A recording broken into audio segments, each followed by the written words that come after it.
Hi, John. Hey, Alex. Do you know who I love? Who do you love? I love all the fine people on our Patreon. That's right, patreon.com/AlexBollen, ALEXXBOLLEN, or just search for John and Alex Hate Stuff. Because here's the reason I love them. They say, hey, we've been taking this free stuff all these years. Not anymore. We're going to sign up for a monthly thing. And we're going to listen to you for like extra money. And that makes them better than everybody else. Extra compared to zero? Guarantee. Yeah. Well, yeah, because everybody else is like, they're leeches, as we discussed, leeches on the asses of society who don't give us money on Patreon. You said that. Yeah. Yeah. I'm the one here. Yeah, anyway, go to patreon.com, search for John Alex Hate Stuff, or we'll put a link in the show notes. But yeah, you should sign up. It's good. There's like many episodes on there that you can listen to. I still think you people are cool that are just listening, that are freeloaders. I support you. Yeah, you're all right. You know what I hate? What do you hate? Ivermectin. Why, are you a worm?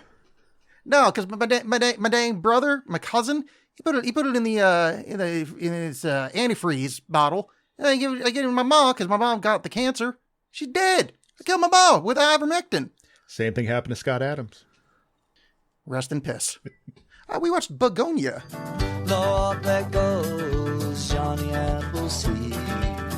He might pass by on the hour of need. There's a lot of soul drinking from the well, locked in a factory.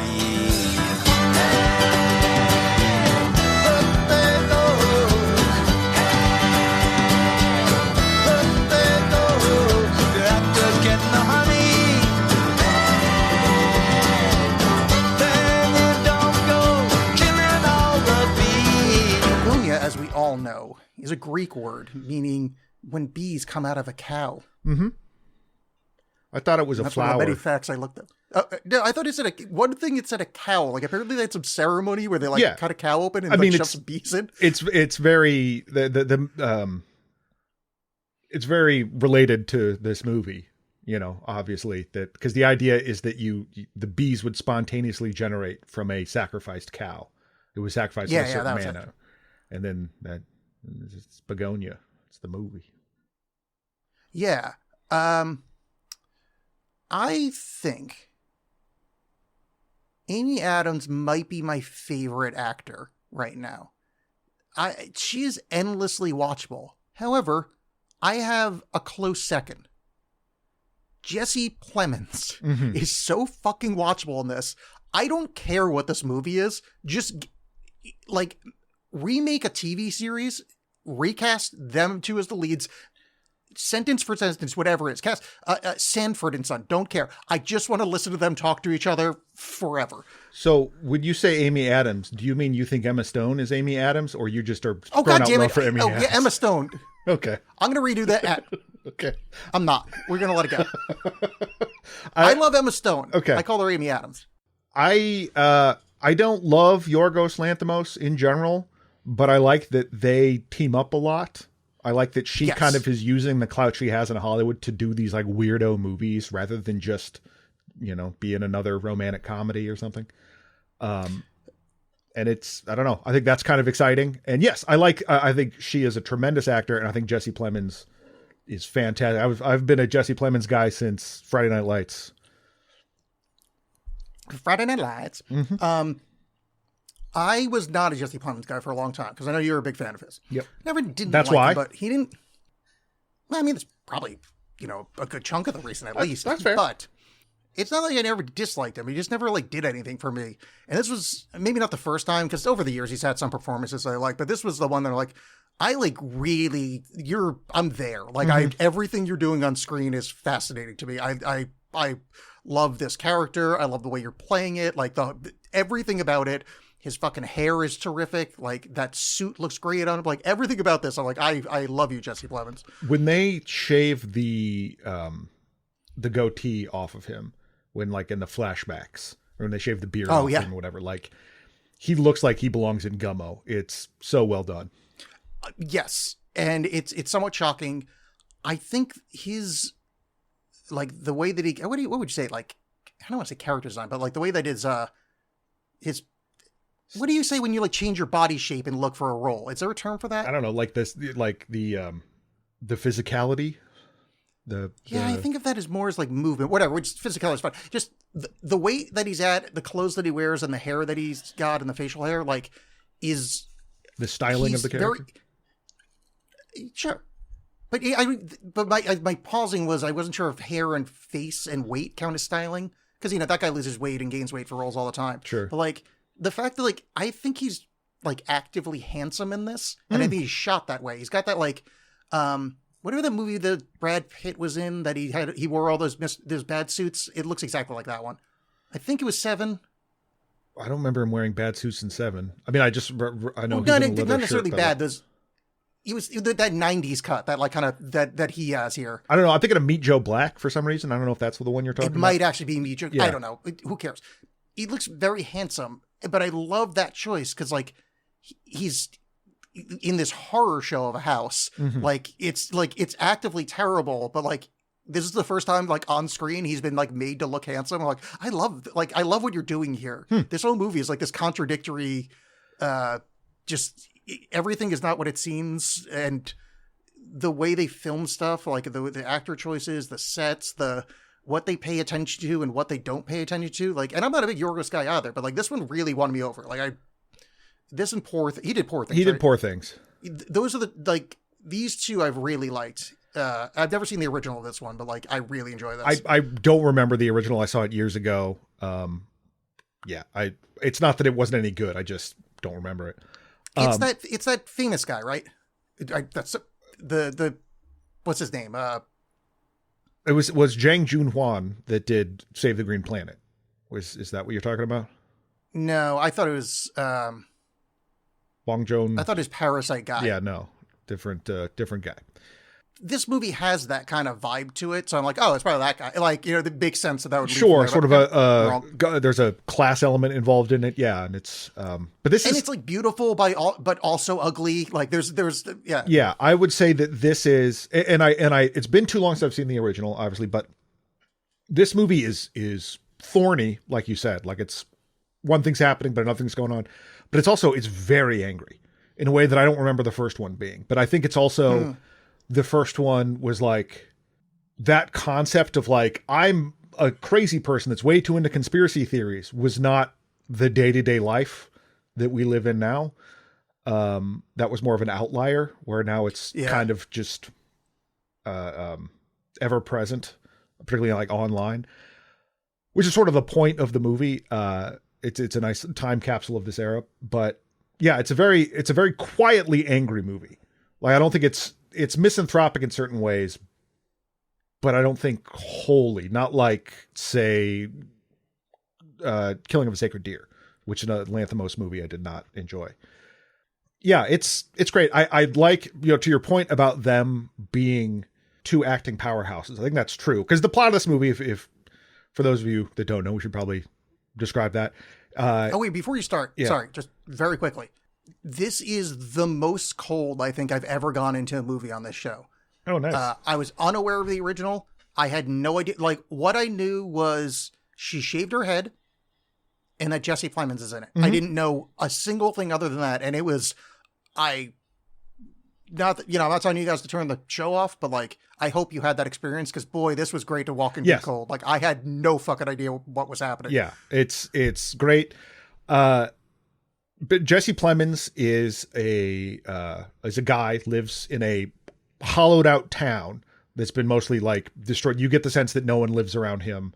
It's a very kind of economically depressed town. He works at a fulfillment center for some pharmaceutical company that is run by Emma Stone. She's the high-powered CEO, and he and his autistic cousin kidnap her because Teddy is convinced that she's an Andromedan, that she's an alien, and that aliens have destroyed. He's also an apiarist, keeps bees. Andromedan, apiarist? What is this? Some kind of trans thing? Probably. Okay. No, I have no idea. But when I saw the beehives at the beginning, I got excited because I was like, "Ooh, Jason Statham." But I had that exact same thought. but that she's responsible for the bees being dead, and so he kidnaps her to try to convince her to let him and his cousin onto the Andromedan spaceship, which arrives at the full moon, and that way he can talk to them and tell them to stop killing humanity. Yeah. So he thinks that she's responsible for killing the bees. She does work for a pharmaceutical/chemical company. And at one point when colony collapse disorder, at one point they were pointing it out as like pesticides. And actually, weirdly, that's somewhat not what they think anymore. I forget what the thing is, but like it's not wholesale. That's what happened. Right. I'm sure that study was paid for by ConAgra Foods or whatever. But like, the point is, in his insanity, like there's kernels of truth in everything, which, I mean, I guess spoilers for the whole fucking movie because it's hard to talk about from the other direction. But I've never, I've probably felt dumber, but like when the reveal happened, the whole movie, I was like, oh, I hope this is true. I hope that's like the fun turn at the end is it turns out she actually is an alien. And when she does, I look back, I'm like, it's so fucking obvious. Like I was in the back of my head thinking, oh, this is no chance in hell that's going to happen, but it'd be a funny end to the movie. But then you're like, oh wait, no, he was kind of right about a bunch of shit. Like, yeah. And kind of, yeah. Well, it's like, the movie doesn't want, like, plot wise, the movie hinges on this point, but performance wise, or just like watching the movie, I'm not sitting there going, well, I wonder if this is real or not. I'm so engrossed in their conversations, in the like the goings on, that I'm like, not to bring up this tired thing again, but it's not like Westworld where it's like, well, are they robots or are they real? It's part of the whole thing, but the movie is saying so much more than that. And some of it is the way that you kind of silo yourself into these, for lack of a better word, rabbit holes of online stuff and conspiracy thinking. And I think what I was getting at earlier was that this movie is shot in basically like a 3:2 aspect ratio, more square. And I noticed this. The first thing I always think of now when I see that for a modern movie is First Reformed, because First Reformed was shot like that, and that was done to sort of represent the world kind of closing in around him feeling trapped. And I think that's very expertly used here because it is, you're stuck. She's kidnapped. She's stuck in this basement. They're all stuck in their worldviews. And as a result, frequently in conversations, you're just seeing one or the other. You rarely ever see them talk to each other on screen together. It's always like, or very frequently, just one person talking, and then like it stays on them. Maybe they'll react, to what the other person says, but you don't get the same like back and forth. And while that can be done very poorly, that's often like shitty filmmaking is just, you say something, then I say something, then you say something. It's just alternating shots. They do it very well. Like it's done very well here because it represents that isolation so perfectly that they're talking past each other so much that he's just regurgitating what he's heard. She's just saying what she knows, and it doesn't matter. They're not getting through to each other. So they might as well just be by themselves. That's a good point. Yeah, kind of echoing the echo chamber thing. Because I think when she's in the basement and talks to brother, Don? The cousin is the Don, yeah. Do you see both of them together? Like you will see occasionally, like two of them together, but generally it is. Oh no, I just meant the basement. Because the basement thing is they have a totally different dynamic, Don and her. Yeah. And I think it's like an over the shoulder. You see both of them for a lot of that, which like kind of bolsters your point there. That's interesting. Yeah. Well, because I also noticed that like when they're there's a part where she's on the bed talking and it's been back and forth, and when it cuts to the wide shot, it really kind of like, I found it like disarming that like him towering over her, because it felt like when it was the close-ups, it felt like a little bit more equal footing, because this whole time she's talking at him in like corporate speak, in she's very calm and she's not just like freaking out the whole time, even though they've shaved her head because he believes that her hair is how she communicates with the other Andromedans. But like that she's still together enough that they're like to have this big conversation with them about like, you understand that the optics of this looks really bad, that you have kidnapped a woman and that, all that. And I thought that was pretty great that they're like, even by staying in that one shot, it helps keep them on an even footing. One of the things I really enjoyed about this is the deep cut conspiratorial stuff. Not deep cut's probably a strong term, but the idea of if you cut your hair, you lose your attachment to the spiritual world. So I remember my brother, when he had cut his hair when he was younger, because he had long hair too, and that was his thing. It's like, oh, I don't want to lose my spiritual powers. That wasn't his thing, but like that was kind of the running gag. But like that is like a whole system. And then like when she tries to talk to him about that, I remember Atlantis and that kind of shit. That's all direct conspiracy theory stuff. Like, the Chariots of the Gods. By the way, rest in peace, Eric von Daniken, author of Chariots of the Gods, died the other day. You made the world worse. Joe Rogan wouldn't be here if it wasn't for you. But I like the kind of deep cuts and like how you can see the shape of his echo chamber. And I like that he, in his speech about his belief system, just rattles off all the crap he went through. He's like, I speed ran every belief system and ended up on this one. Yeah, I was like alt-right, alt-light, Marxist, Leninist, whatever. It's all just window dressing. Doesn't matter. And I think that's being a person that's too much online. That's the thing that you see is that's, people flipping sides or whatever, just desperately trying to make their worldview connect together. Well, that's something I found. So I have someone in my life who is drifting towards the right, but not in like a shitty way, but like the right in a conspiratorial, Charlie Kirky way. Yeah. Not as racist, but you know what I'm saying? Like that's a manosphere kind of shit. So I sometimes will go and try to, so I have another browser on my computer that I've never been to the left on. Like it's my Charlie Kirk browser. So I can go in their echo chamber. And it's so funny. The wording they use is exactly the same as in like the leftist echo chambers, like Reddit and stuff. And it's like, you can see how they literally a week next Thursday could bounce to the other side. Like I'm not saying it's the same on both sides, but like there's a same group of like desperate, lonely people that haven't decided what they are. Like this guy in the movie where he's just trying to find, he's desperate to try to find something. Yeah. And at the end of I've tried everything, he gloms onto this, what on the surface is an absolutely idiotic conspiracy theory that involves chemically castrating yourself, which by the way, if someone's asking you to do that, don't. Yeah. Just it's a tip. If you get nothing else out of this podcast, don't chemically castrate yourself. Yeah. Don't shoot up ivermectin for cancer and don't chemically castrate yourself unless court ordered. Yes. Then please do. Yeah. Which is funny, like, because I mean, I think that speaks to the one of the overall things of this movie is that just that looking for an easy answer for the myriad of life's problems, or society's problems.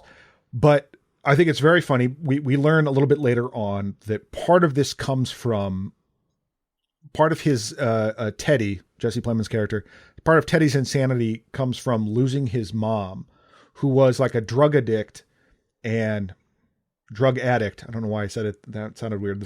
I didn't want to say anything, but I was like, oh, that was weird. Like, did the John AI break? No, yeah, because it was like I was going to say addicted, and then I just stopped. So I know. Oh, totally get it now. But I was like, oh, that's it's a drug like, addict. If I heard that in a if I was hearing that in a video, like, oh god, John put a fucking AI voice thing. Yeah. But anyway, like that his mom was a drug addict, and that she was on some test treatment done by the pharmaceutical company, and she ended up getting put into a coma because that caused her to go into a coma. But I thought it was funny that funny isn't the right word, but I thought it was interesting that character was played by Alicia Silverstone, who's worked with Yorgos before. She's in Killing of a Sacred Deer. I don't know if she's been in anything else from him, but because she's very much a part of that like woo-woo health stuff, health and wellness kind of community. And so I thought that little element there was very, very funny. The reason I was excited by that is how few acting roles she's had in recent past. Mm-hmm. Somehow we've covered 2 movies that she dies as a mom in. Yes. Yeah. Cause she's the mom in The Lodge, that cabin on the Lodge. Yeah. Which is just, I mean, honestly, that, like, mathematically, that's fucking weird that we stumbled on 2 Alicia Silverstone dead mom movies. But I thought that was sort of, a little sort of nod to that, I don't know, to that ongoing, that rabbit hole of shit. Because there's all kinds of wacky shit down that path. Yeah, and the mom is, before she's sick, spouting, insane conspiracy theories. Yeah. Which, I guess the question for me is, all the background stuff is black and white, and things are, like, the mom's floating in the air above Jesse Plemons, whatever. I guess my question is, did any of the things that mom said did she actually say any of that shit? Or did his mom just get sick and he ex post facto invented this worldview? Because he went through the echo chambers, ended up conspiracy theorist, and then went, well, that's what mom believed, and then now recalls it that way. That's a good question, and I think there's an argument to be made for that, because in these I don't know what you call them, because they're not really memories, but in these is his retellings of them to himself. Yeah, they're black and white, and they're always slightly ridiculous. Like, she's in a tub with a bajillion syringes in her, or she's floating up in the air and he's holding on to her cables so she doesn't fly off. So I think there's some, I don't want to say magical realism, but there's some surrealistic elements to it that removes it from what actually happened. And so I think that's a good read, that this is basically what happened, but he's adding his own brainworms to it. Because there's another aspect that happens that incoming uncomfortable talk that feels weird coming out of our mouths, because I make jokes about this all the time, but there's a concurrent thing where he runs into his old cop babysitter. Yes. And they don't say it, but they say it, that he was at least, molested by this man. Not at least, but I meant not. Yeah, I'm uncomfortable talking about this. It's a bad thing happened in a sexual way from an adult to him as a child. But the fact that he no-sells it every time he runs into the cop, like, he doesn't react. It's almost like his childhood's gone. Like, he literally rewrote his childhood. It's blank slate. Then he went, no, this is what my childhood was. Yeah, there's part of that, because Stavros Halkias, Stavy Baby himself, is Casey the cop. By the way, it took me a few seconds to realize who that was. I'm like, oh fuck! Yeah. No, I have a parasocial relationship with Stavros, in as much that when I saw it, I'm like, well, I hope his mom is happy with this. Because, well, what's interesting though is because he's actually kind of tangential to that Rogan manosphere shit. Sure. Like, he shows up on those. Yeah. Well, he was on Cumtown, which is that's sort of where he got known, and then he went on to do other things. But his character like keeps running into Teddy, and it's like they have a relationship, and it's awkward, and it starts coming out that something happened, and it's never really specifically said it's the sexual in nature, but it's really heavily implied. And I think that ties into what you just said about, like, him kind of rewriting his own past as he needs to, but it's also this, like, Emma Stone's point of view about all of mankind being worthless and, like, genetically deposed to be terrible, which is questionable. We can get into that, but I thought he did a great job with that, because he's still, like, in this being this awful person, he's still kind of confused about his own self, like why he would have done that. He feels remorse for it and kind of wants to atone, but still is also, like, seeking that same kind of power. He's becoming a cop, like, it's not cut and dried with that guy. That's in a more grounded movie. The menace of that scene of the man that molested me as a child has a gun on him, has now, like, pretty much forced his way into my house and is demanding pie. Yeah. I know that sounds silly, but think about the fucking the power move that is. Yeah. The man spreading your legs and you're like, no, you can sit on the other chair. Like, I'd like some pie, and then, oh, that is so. But in this movie, it's like, this movie's so fucking weird that it kind of plays as, like, surrealist. But in another thing, like, oh boy, that is bad. It just made me think. I was thinking about there's a Kids in the Hall sketch where down on the farm, and, like, daddy's dying, he's got the flu or something like that, and the doctor shows up, and the doctor, like, takes forever to help the dad. He's always like, is that pie I smell? boy, I sure love your pie. And they're like, just fine. By farm law, I'm required to be nice to you. And it just felt like that. Like he's just in the house and he's trying to question about the murder, but he's like, what's that? There's my arch nemesis, this coconut cake. Well, I couldn't say no to that. But yeah, that was very funny. That whole element to it. And also, go ahead. I'm going to change. I was just playing off of what you say. Like there's like a humorous action there, or not humorous, but funny in a, Shakespearean. If it's not a tragedy, it's a comedy kind of thing. Like ironic comedy. But the fact that like it's also there's a woman chained in the basement with her neurodivergent cousin holding a rifle on her. But that's not what you're looking at. Again, this is like that during that scene where Stavros walks in. I'm not thinking, oh yeah. Other when they show her on the monitor, but what I mean to say is like, I'm not focused on, oh shit, Emma Stone's in the basement, she can scream. I'm just like watching this weird interaction that's got 6 different layers going on at once. Yeah. It's kind of I hate the word masterpiece, but it's kind of a masterpiece in the kind of layered, any scene has like this multiple, not even interpretations, just so much fucking going on. That's like, it's almost that Hitchcock thing where he like tells you to look over there because the real thing's over there, by misdirection or whatever. Yeah. It's tough because the movie doesn't really give you a firm place to stand in terms of this is our guy. You're actually rooting for them. This character here, but it's also not everyone's a piece of shit or like they're just troubled in their own ways. And I think, we got to shout out Aidan Delbis, who plays Dawn, the autistic cousin, who himself is on the spectrum and is really good in this. Like, I thought he was fantastic. I had such I so rarely get to be pleasantly surprised with something about actors. And while watching it, I went, is this a neurotypical person playing neurodivergent person, which it would be awkward.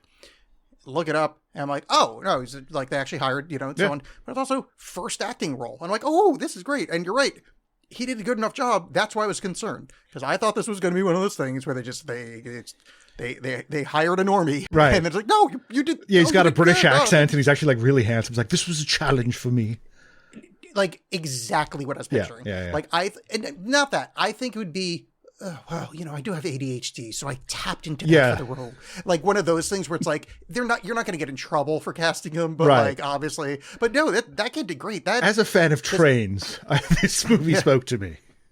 In the trivia, they said that he ad-libbed all the lines about him having to take a piss while they're having that really important conversation. Oh, funny.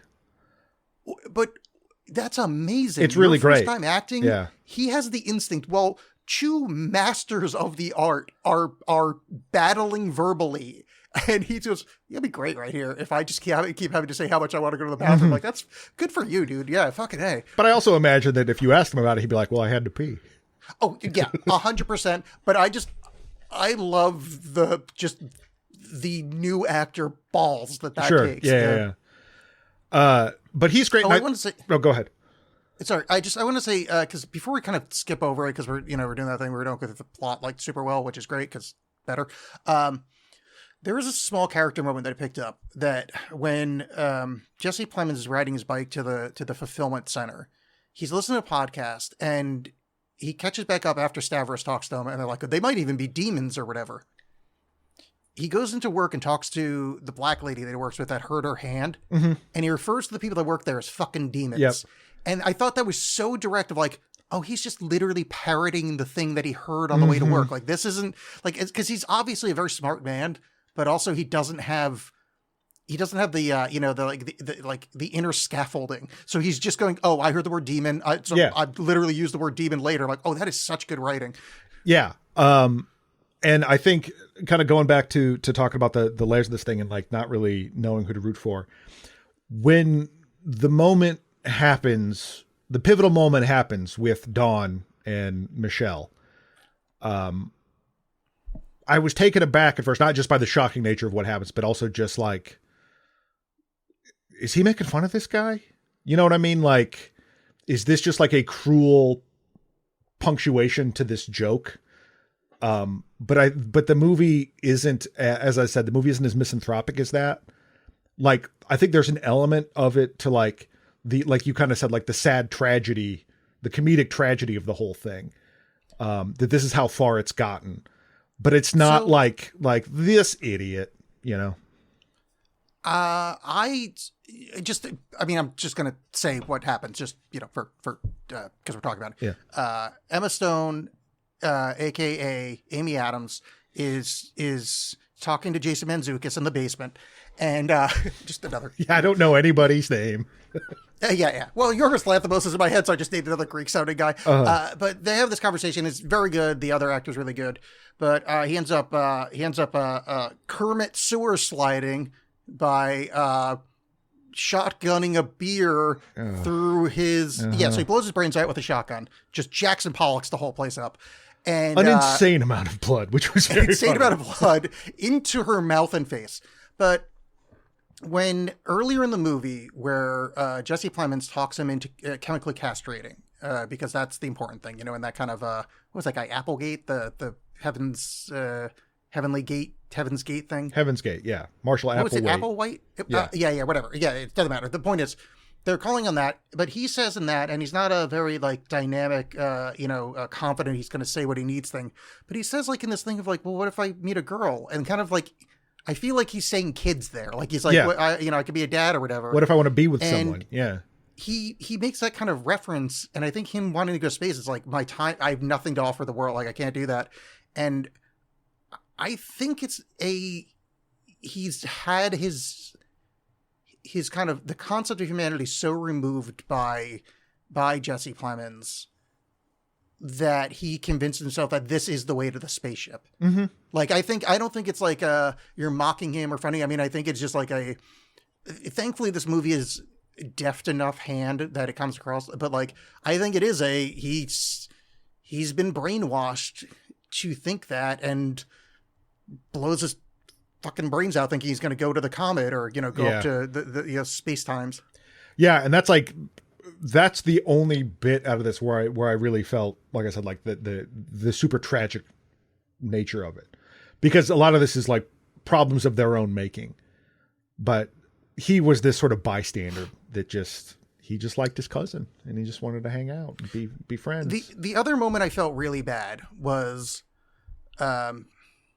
it's not even played that way, but when Jesse what the hell's his fucking name? Sorry. Teddy. This makes no sense, but in my brain, he looks like a Don. like I keep wanting to call him Don. Like, sure. I know it's not that, so I forgot it. It's just, I don't know, there's something Don about him. Yeah. I felt bad after the Stavros conversation where he's like, oh, you want to see my bees, to get him outside? But it's just like, I don't know, somehow like kind of the weight of like, he watched his fucking mom take this thing and go into a coma. He's there with his abuser. He's got this shit life. Like there's something, I don't know, there's something like, I don't know, it kind of hit me for a second that I felt bad for him. Like, right. Although, I mean, we're supposed to have empathy for him, but like, you know, you just watch him fucking torture a lady. Like there's badness in him, but there is a like, I don't know, just because he's walking into this shitty house and there's fucking tinfoil on the windows. And I was like, oh God, this like, you poor man. Right. Yeah. No, I mean, there's definitely some empathy there in terms of, you know, like you say like a film noir or something, you're watching someone spiral down and like make the wrong choices, but you can see how they got there. And by that point, by that point, it's been pretty, it's pretty obvious that, things aren't what they seem. Because after he tortures her, he like electrocutes her at one point. And then because he electrocutes her so much, he's like, oh, well, you withheld this. You withstood this level of abuse. You are clearly royalty. He's decided that she's Andromedan royalty. So I'm going to stop treating you like a peon and electrocute you and tie you up upstairs and have a conversation with you. And have a lovely spaghetti dinner. Yes. She has a very good scene with him. They're all good. But they have a physical fight over the dinner table. And she wraps her scarf or some piece of cloth around his neck. And she's like screaming in his face, you can't beat me ever because you're a loser.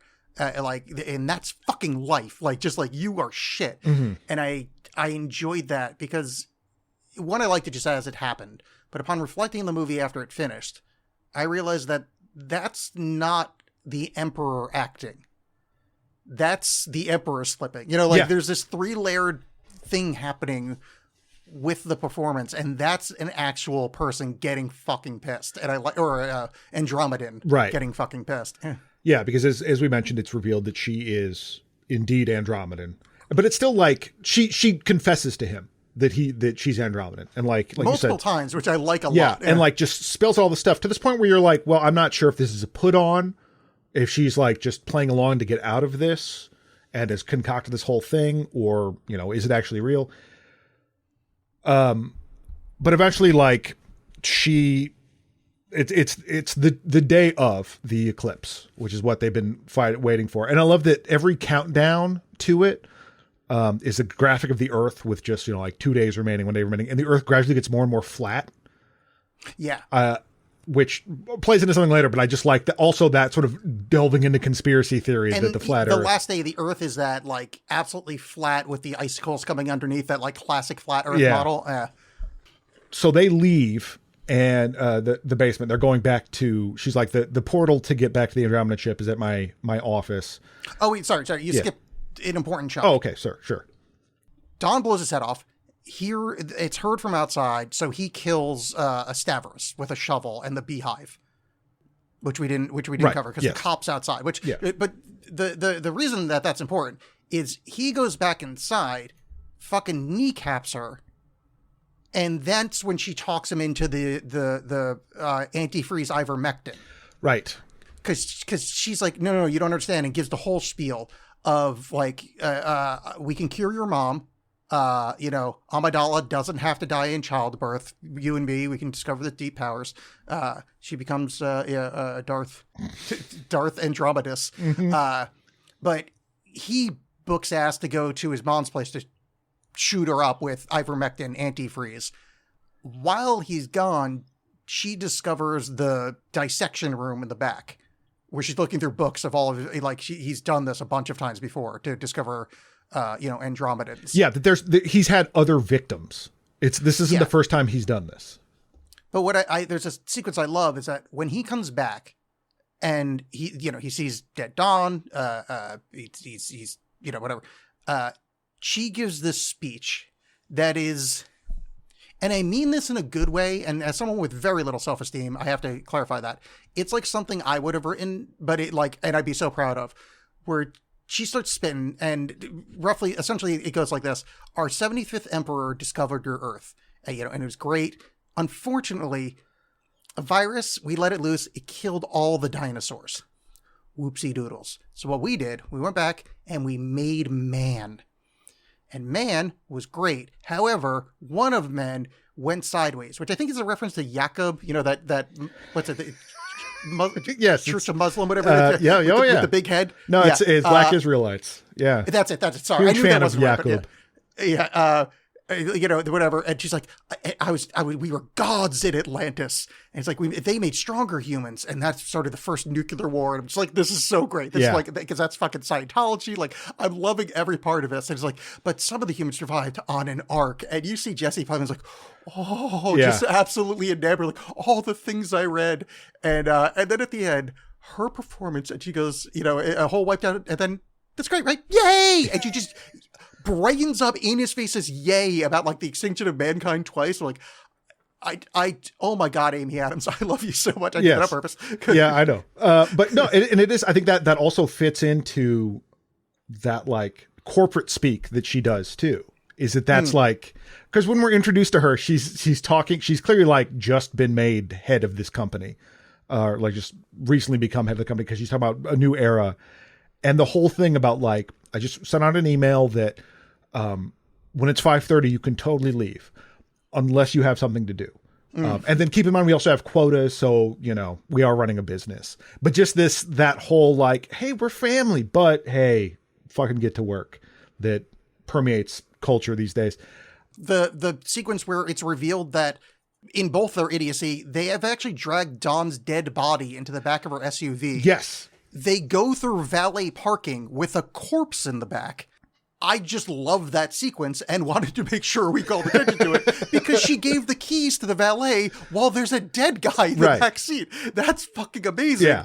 But when, the reveal that she's a real alien later, it's like, oh yeah, of course that makes sense. But in the wacky hijinks of this movie, that's fucking bananas, which again, I love because you're looking one way and something else is happening. Right. Well, the same thing with that, like when she's tells him about the ivermectin or, the antifreeze, that'll go cure your mom. Her plan was this could give me a chance to escape, but also more that she figured he'd get arrested during that time. That he would get busted putting. Of course he should. Yeah, but he's covered in blood. She's as shocked as anyone. Because there's part of me that I'm like, what are you doing? Just leave. But no, it's she thought he was going to get nabbed, so she was taking her time. So when they're at the office, he's got explosives tied to him because he's like, well, I thought of everything just in case you tried to escape. But she's like, well, get into the cupboard here. This will transport you to the ship. And he blows up in the cupboard. He blows up and his severed head goes flying out of the cupboard. It's so great. And knocks her out, which is amazing. And she comes to, she's in an ambulance and she's immediately like, I'm fine. Gets out of the ambulance, which I was kind of going, well, why isn't anyone stopping her? But fine, who cares? It doesn't matter. She's rushing back to the office, sneaks back into the office, and it is indeed a teleporter, and she travels back to Andromeda. So I marked out slightly before that, where when the bomb was about to go off, there was like an amber kind of yellow light goes in the closet before the bomb goes off, and I go, oh yes, because I did not think they'd have the balls to pull it off, that she's actually an alien. And I saw that light, I'm like, oh, they're going to do it. I was so excited. And then when she the cuts to, she's getting out of transport goo in the ship. Everybody's dressed like Bjork. It's fucking amazing. Yes. That was a huge thing for me. The fact that it wasn't the way so much like sci-fi future stuff is now with like, cold, smooth surfaces. Everything was like organic, natural curves and weird shapes, bubbling ooze and mists on top of stuff. And yeah, everyone is wearing these giant braided suits that look so comfortable. Yeah. Like I just want to, they're like a Snuggie. I just want to wear that in the winter. And everyone has very long hair. Everybody should be like Chuvan throat singing in those, Yeah. Oh, totally. It's revealed that, she's in fact the Empress. And they're like, well, we would have come picked you up earlier. Hey, I cut off my hair. I couldn't talk to you. Hey, we got a couple of other experiments going. How are those happening? Like, well, they didn't work out. Well, all right. Well, we tried. I guess the human race sucks and we should kill them. And then she does. Like there's that flat earth in the center of the room, the kind we saw earlier, that has a bubble over it. She has this huge oversized scepter. I don't know what. And she I think pops it's a dinosaur bone. Oh, is it? Oh, I didn't catch that. Because there's like a like a rounded, like kind of hip joint at the top. Okay. Like, the kind of, yeah. I just took it as like a design because everything else was kind of bulbous. But that is, I mean, you could be right. That's right. No, but I also like that idea of it being a dinosaur bone. And pops this bubble that's over it, killing everyone on Earth. And you see her and she's like sad about it, but it's also, so what follows is almost a 3-minute montage set to Where Have All the Flowers Gone? Which I have a personal connection to that song. So that kind of got me a bit, but, just a cascade of images of dead bodies of like in differing situations, like, cars on the highway having crashed, people getting ready for a wedding, people in church, people just at the fulfillment center, all this stuff. So everyone's dead, but then in flagranti delicti. Yes. Yeah. A couple of people doing it. Not trying to be like Alexx on this. I wanted that to be there because I think this is the most morbid thing ever, but there is something kind of funny about two people dying in the middle of sex. Oh, absolutely. One terrible, two kind of funny. No, absolutely. Like there, and there was a bunch of different scenes, like, and reactions to those scenes, which I think speaks to her being siloed in her own bullshit, because she also makes the claim earlier when she's spitting all out to him that going undercover as a human has made her worse, that she's blaming them for like making me more evil and terrible. And I need to get away from this because it's like, you're all just fucked up.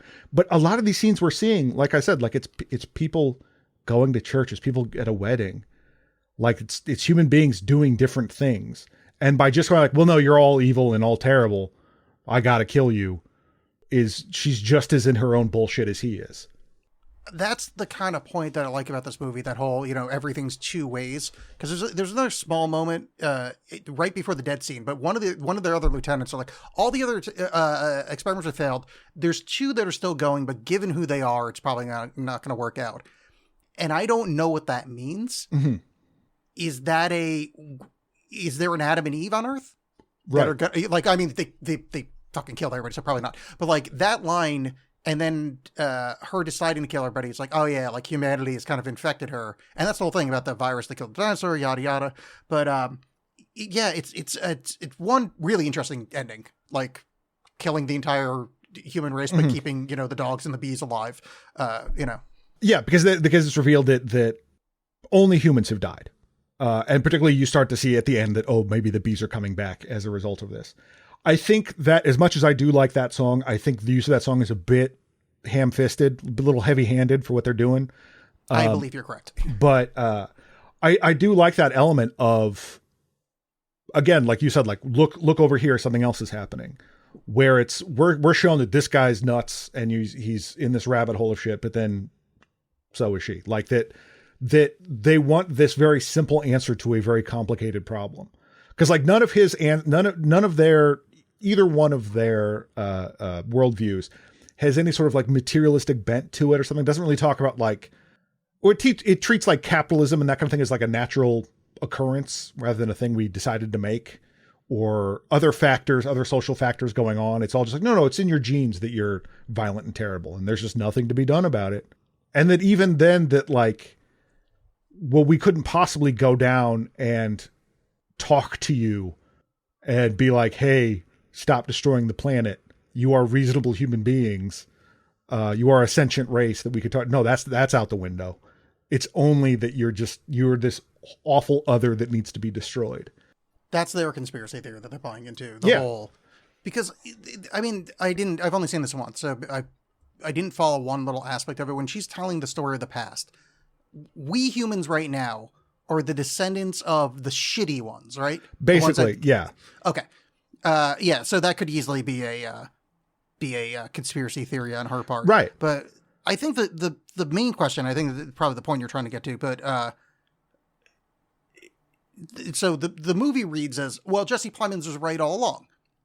All his theories turned out to be right. But also, very wrong. Yes. Because if he never kidnapped the fucking emperor of another goddamn species, there's a chance that she could have like fallen in love with someone and be like, yeah, humanity fucking rocks. Right. Yeah. And I mean, it is funny, like how right on he was, even to the design of their ship, that he just like had that spot on. And I love how like crummy some of that stuff looks too, like very handmade, or, it wasn't just the super slick.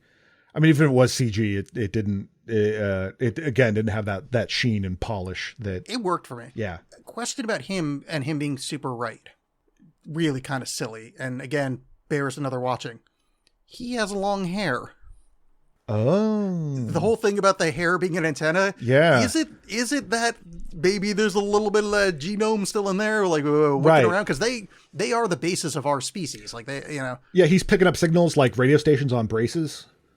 Yeah, exactly. Yeah, Lucille Ball story that she lied about. That's anybody that's under 100 doesn't know what I'm talking about. I don't know what you're talking about. I didn't know that was. I didn't know that was a Lucille Ball joint. I mean, I know that. Yeah, it's you can listen to the interview. She's on like Merv Griffin or some old timey shit, and she's talked about how she heard like, I want to say she lied about hearing like Japanese like radio broadcast during the war. So it's something like very stupid. But I think. But just, I am only familiar with the Partridge Family. There's an episode where Laurie Partridge picks up the radio station. I don't know that one at all. But I think like this ending for the movie overall, like beyond just keeping these characters in their respective spaces, like talking past one another, the movie is also kind of alienating for the viewer, because a lot of it, when it's not there, is very just like far away from the action. Like you see them there's a lot of medium shots. It's a lot of just like close-ups and then far away. In the kidnapping where you see through the glass enclosure and right. the sound drops and they're too far back to see what's happening. Yeah. Or when he's like, when they have a tete-a-tete and he gets really pissed off and he's like in the car shouting and yelling and you just see in the distance the car like bouncing around and you can kind of hear him screaming. It's sort of its refusal to take a point of view. I think helps sell that ending from being just too misanthropic and too, like, yeah, he was right and humanity sucks. Fuck you all. But even if you take that point of view that there's the bees coming back and the dog still being there, it's like, yeah, there's hope for life on Earth. It's just that we need to go away. The humans need to go away. So if you want to take it that way, there's still some hopefulness there. But I do think the movie is more saying there's not an easy answer for any of this. That we have problems, but come on, get it together. You're right, but I'm not of the the animals are going to live on as that being remotely hopeful. Like right. To me, that's the L. Well, you're a little biased. Yeah, I'm one of them. But also, if you guys like wanted me to care about you, how about you develop fucking sentience? Like learn how to goddamn talk. Mm-hmm. I don't know. I would not like it if my cats could talk. I like that they can't talk.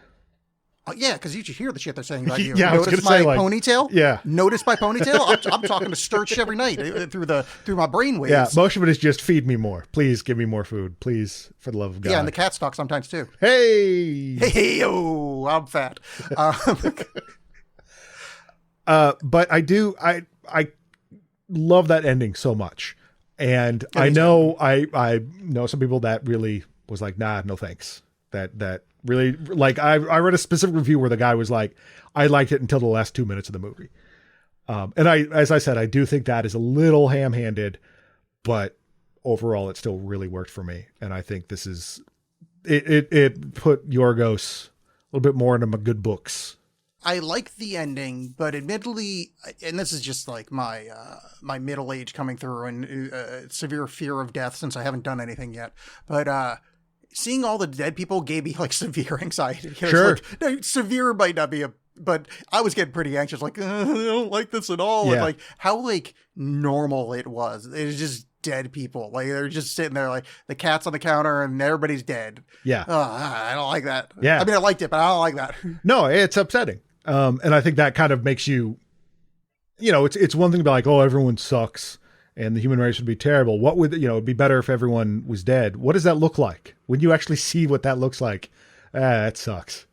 That reaches down inside you and does not feel good. And I get it's a joke. I'm not arguing with a bumper sticker, but I always find that, Meteor 2028, sure. It's like, no, don't say that. Like, well, what a shitty thing to say. I know you can't call meteor. You're not cloud, but like it's still. Well, it just makes me think of that Futurama joke where it's my life and by extension everyone else's is worthless. Yes. Calm down. You can you take a big rock to the head. Yeah. Do you? I'm not stopping you. But like, I got shit to do. I got another 10, 15 months on this planet. I got things to do. Yeah. Which I mean, and you can also look to, Teddy, awful guy. Did a whole bunch of awful things, but his whole purpose in doing this, in his mind, was to save humanity, was to talk to them and to be like, hey, stop killing our bees, because it was someone else's fault. It was not humanity's fault. It was the Andromedans, or just something about like he wanted to try to reason with them. There wasn't this whole like, and then we get on the ship and then we take them out. And we do a violent takeover and then we rule the universe. It was more just, they will see that we're men of honor and will treat us as such and we can come to an understanding. And that to me is like, that runs counter to your whole idea that all humans are just these violent psychopaths. I mean, it's certainly part of that. And there is that thing of, the most heroic thing you can do is not look like a hero while being heroic, like that thing of like you're not doing it for your reputation, for your whatever. And like, he is doing horrific things, admittedly, he murdered humans because he said only 2 of those experiments were aliens. So it is like kind of that most heroic thing is like not doing it for glory. You are horrific, but in the end, you're trying to save humanity. But also, that's probably what like Nazi people their experiment Exactly. twins Yeah. thought. So there's, Yeah. you have to be real careful when you're doing horrific things to save humanity. Yeah. But I can't help but think, like, it's such a good thing with the aliens that there's an emperor, that the emperor didn't come down and they weren't a florist. Right. You know, they didn't work in a soup kitchen. They weren't a Buddhist monk. They were a go get 'em. I'm a 90s girl in a suit and I'm going to rock this thing. Live, laugh, love on the wall kind of lady. Yeah. Like high power. Let's go. I live alone. That's what a shitty way to judge this place. Like, right. Go to a fucking concert. Hey, you ever heard music? It's awesome. We invented that shit. Yeah. If you surround yourself with the worst people, you're going to think humanity is pretty terrible. Yeah, and it's and I think the movie doesn't hit that over the head, which is good. I think it kind of it guides you down a primrose path, I guess, but it doesn't go like, do you get it? Do you understand that she sucks too? I would like to repeat the thing that I say in every single episode now. Please keep making movies in that like 35 million range. Yeah. Like just keep doing this. I like watching shit blowing up. I love Spider-Man, but like just more of these. Yeah. Just do these. Let's all agree this. And honestly, 40 million probably a little pricey, but still, like let's just do these, and let's take like 10 years off. Like 10 years off, no superheroes. Yeah, well, it's going to be interesting what's coming, because I mean, you know, Marvel has its fandom, but it's not what it once was. And are people that excited about Doomsday the way they would have been even 5 years ago? So I obviously have as everybody has a feed curated to their own, wants and needs and desires.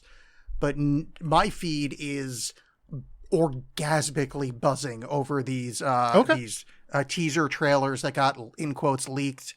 The theories that Doom is in every one of them, but it was digitally taken out, and there is buzz. But however, I'm aware that it's an echo chamber. Like I get it. Because I watch a lot of the shit, YouTube goes, "Oh, you like this slop? Eat it." And like, yeah, I do like this slop. But I'm aware that at no point am I like, "Oh, you know what I should do? Let's watch film criticism about like 1950s movies." Well, I don't do that. But that's the thing. Yeah. So it's like what I've the world I've curated for myself is going, is this going to be popular? I don't know.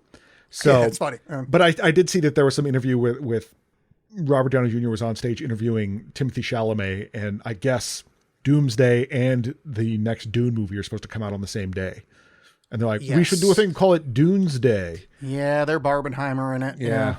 That's not as fun because Barbenheimer is like, those are two like incredibly different movies where it's like, it is to say that Dune and Marvel aren't extremely different, but they're still like, yeah, they're sci-fi nerd shit. If you haven't read the second Dune book, close your ears for about 30 seconds. Wait, you're telling me that some super powerful guy that got his face disfigured and it turns him into the messianic character? That movie is the same. Oh. Yeah. You're right. It's the exact same thing. Sorry, my mistake. Yeah. But yeah, that's, we'll see about that, I guess. Avengers, Doomsday 4. One guy turns into a worm and talks a lot. But there's I was hearing, speaking about like mid-level budgets that, movies. Matt Damon and Ben Affleck have a movie coming out on Netflix. I think like maybe drops this week or something like that. They fought for like everyone to get like paid well on that movie. And so everyone, there's a big contingent online of like, everyone go see this movie so that everyone gets paid really well. And this becomes the viable option for that. Yeah, which is cool. But I've also heard that it's a fun movie. They're like, we used to make movies like this that were just like competent fun. It's not gonna knock your socks off, but it's like you would catch it in the afternoon on the TBS Superstation. You'd watch the hell out of it. I'm there for it. Yeah, totally. Now, this isn't an endorsement. I have not seen it, but it does make me more interested. Keep making mid-budget movies. That's what I want from the world. But I do recommend this movie heartily. And I know that we, hopefully you went into it cold and didn't listen to this first, but it's well worth a watch. One of the big ups. I've been on a run of good movies from last year, and this continues. I managed to skip all the bad ones. I really loved it. Want to watch it again. I think it's going to be one of those things that upon rewatch, you're going to notice a fuckload more stuff. Yeah. Big fan. Yeah, Yorgos, you're doing well between this and Poor Things. Anything else you've seen recently that you would like to tell the audience about in a positive or that fucking negative way? Yeah, I've been watching Columbo. That's good. That's a fun time. The old one or the remake? The old one, like the Peter Falk one. Yeah. I've been watching those. Wait. Was there one more thing? There was. There always is. Oh, no, good. Okay, yeah. And then I started watching. I'm not finished with it yet, so I can't fully endorse it. But I've been having fun watching The Oily Maniac, which is what the fuck is that? It's a Shaw Brothers horror movie. Oh. A guy like he gets there's a protection sigil or like a mark that he puts on himself, but like if you don't do it and you're pure of heart or it's supposed to protect you, but if like you do it for selfish reasons or some nonsense, you'll die in a horrible way. And he does, and he gets turned into the Oily Maniac, just a big puddle of oil. So that was fun. And then I watched both Dr. Uwe Boll's Alone in the Dark movies, which are so bad. Oh, they just Uwe Boll movies? Oh, only one. Actually, only one is an Uwe Boll movie. The other one is, he produces it, but they're both just dog shit. I don't have anything really to recommend. Partner lady is a big fan of When Harry Met Sally. Mm-hmm. So I rewatched that for the first time since, 4 years after it came out, and good movie. Yeah. Holds together. Very good. And I'm going to get smacked for saying this, but I still don't like him that much. Like Billy Crystal, he's great in that role, but I just don't like him that much. Yeah, no, that's fair. I think I have not seen this in probably 20 years. But I remember watching it going that the famous fake orgasm scene, that didn't seem like something she would do. No. Yeah. Correct. That always bothered me. I'm like this, I understand this is a very funny scene, but it also doesn't seem like something that character would do. That stood out, and they cut to these interstitials where it's like old couples. That and they're talking, and apparently they're like real couples talking, but a couple of them are so actory that they sounded like bad actors. Mm-hmm. And we can't do that. It's a movie. But it was fine. I think my main problem is it's that kind of it feels Woody Allen-y in the schlubby guy gets the 10 and always has a string of hot girlfriends. And, not that, I'm not defending Woody Allen as a person, but as a filmmaker, he did it better already. 15 years before this movie, 20 years before this movie. It's fine. I'm not anybody, if you're in the mood, watch whatever. It's a delightful film. Yeah. I just wanted to like it more because I'm old. Maybe I'm over by Billy Crystal thing. Nah, still. Yeah, if you don't like him, you don't like him. I enjoyed the movie, but yeah, it's which I saw. I think it's Arrow or something, one of those more independent distributors is putting out City Slickers. Oh. Yeah. And it's weird to remember that there was a time where Billy Crystal was a big Hollywood guy, and that seems strange. Yeah. I know him as a jazz singer. The other thing I watched, we watched the I don't know the full title. I think it's called The Hunger Games. Oh wait, it's The Ballad of Songbirds and Snakes or something very similar to that. It's the prequel where you learn about how Donald Sutherland in the original movies, President Snow, comes to power, or his early days. And it is the least needed movie I've ever seen. There's no plot. I mean, there's plot, but there's no nothing happens. A bunch of shit happens, but nothing happens. I guess kind of a character shift, but not really. It is. I didn't read the book, but this movie is utterly useless. It adds nothing to anything. And the reason I was excited to watch it, because I read the other prequel book, the one with Hamish, that I forget the name of the book, but delightful book. Really sad. It's oh, this is the way you do a prequel. And I'm like, oh, cool. Maybe the Songbirds one is also good. No, it's not. It's not at all. And the movie's well made. Everybody acts. The guy that's playing the Donald Sutherland role is terrific. He does a great job. There's nothing wrong with the movie except for the fact they made it, because it doesn't need to be here. Right.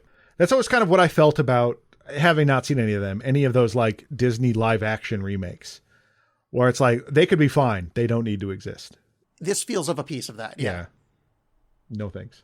So for next episode, I was thinking that we should watch something I want a combination of things that are both mechanical but also have weird face prosthetics. So like a cyborg movie of some kind? Yeah, like a Jason and the Argonauts, but like newer. Because he's got that owl. Right. The Smashing Machine. Billy Corgan? Yeah. Well, he's a guy. But the Smashing Machine is The Rock. Oh, you mean Dwayne The Rock Johnson's attempt to have somebody take him seriously? Yes. Yes. It is the story of, I think it's an MMA guy. Is that the deal? I was hoping you knew this. Yeah, he was like an Ultimate Fighting dude. So I used to rent the Ultimate Fighting things on VHS from Hollywood Video. Hell yeah. So I've seen all those early ones when it's like one guy with one boxing glove and like a karate man fighting. Like, so I probably know this guy, but I don't know the story off the top of my head. MMA fighter Mark Kerr. Yeah, I'd have to look him up. Okay. Like look up when he happened, because if he's on one of those old shitty tapes, definitely seen it. Yeah, no, he was an early a big MMA guy. Yeah, but this is actually I'm pretty sure I did see some of his fights. Yeah, but this is the one of the after the Safdie split. This is Benny Safdie's movie, whereas the other one did Marty Supreme. I didn't realize are they permanently split, or is this like we're venturing out? I think they're just venturing out. Benny Safdie has done a lot more acting, because he'd been an actor in some of their movies before, but this is time he's like, nope, I'm gonna write and direct this one. Oh, cool. Yeah. Well, I very much look forward to seeing it. I don't know what that means, though. And I don't mean I don't have content behind that statement. I literally don't know. This movie has a stew of complexity coming at me, where it's like, The Rock isn't good at acting. I mean, when it's not, I like to punch people in an action movie. Is this close enough to that he might be good? Or is this going to be embarrassing the entire way? Because I like The Rock pre The Rock era. He's great in Southland Tales. When he's that's a good point. Even in Pain and Gain, he's charming and whatever. So it'll be interesting to see him do something else other than try to maintain his image as a brand. And yeah, we'll see.